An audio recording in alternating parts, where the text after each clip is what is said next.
So we're right now celebrating the anniversary of the moon landing, and unsurprisingly, climate alarmists are once again calling for a moonshot for climate change, which, I mean, I guess is better than a Manhattan Project, although I think the connotations for that one are probably more accurate. But because the idea is that, like, look, if we have this national mission that we're all on board for, where the government declares we're going to throw every resource in society at, at this problem of solving climate change, then people will be really inspired and we can do it. And never mind, that is a very authoritarian impulse of, like, we are going to set a goal for society, including, like, you thought you had plans for your job, you thought you had plans for your wealth. No, we are going to decide.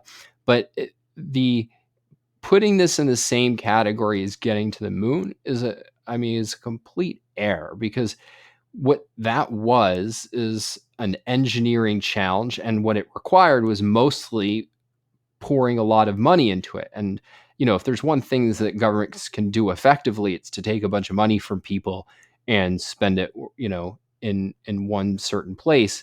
And but what that didn't involve was fundamentally changing the way that we live. And yet that is what's really involved in climate, right? Because the challenge is not engineering. Like, we can theoretically power most things without using CO2 energy, though even there you still have things like flight and ships that we can't do. But the challenge is really, can we do it affordably? That is, can we affordably do these things? And, as I talked about in an earlier segment, one of the things we know from history is that the way we actually get innovations, and particularly innovations that are affordable for millions and billions of people, is not from top-down orders from the government, but from freedom, where producers are each free to come up with their own ideas and then compete in order to offer the best products at the lowest prices. And then consumers are free to choose what they think is best for their lives. And so really what the climate alarmists are calling for is not another moonshot, but another 5-year plan. And, like, we know how well that turned out for communist countries, and there's no reason to think it would be any different this time. Yeah, so my thoughts on this is I'm generally very skeptical of NASA's mission from the very start. Besides of the military applications, I don't think the moon landing was that important that you should pour a lot of government money on that. But so we have to recognize that, of course, you can spend like billions and billions of dollars to get a couple of people to the moon. And that's a great accomplishment. And there was a lot of bravery and, very able, capable, and heroic people, actually. Like, this is not something that every human would be capable of course. I don't want to take away from that, but the issue is something like climate impact from reducing CO2 emissions. This is actually an issue that is a challenge that is orders of magnitudes more challenging, in a sense, because it requires the entire economy to turn over. So it's one thing to take a chunk of the economy and spend that on something, like a moon landing for a handful of humans. But this is more like bringing like 1 million citizens every year to the moon. This is like at least an order of magnitude, probably several orders of magnitude more difficult, because you need to.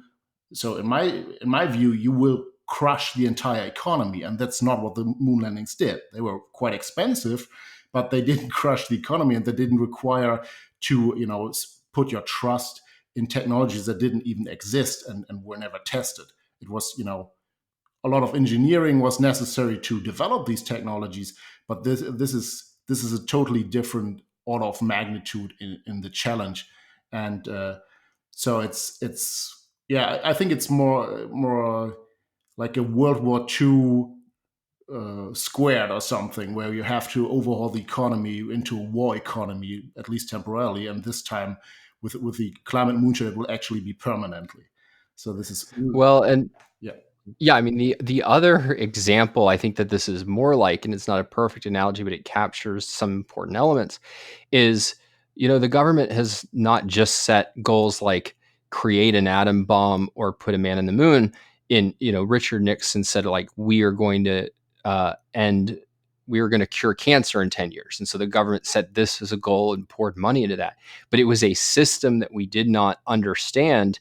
And the problems that had to be solved are, as you're saying, orders of magnitude more difficult than the engineering problems that had to be solved. And we haven't solved them. And it's the sheer fact that you throw a lot of resources at something, first of all, doesn't justify doing that. But second of all, it doesn't guarantee success when the problem is really hard. And people, I think, are dramatically underestimating how hard these problems are to solve.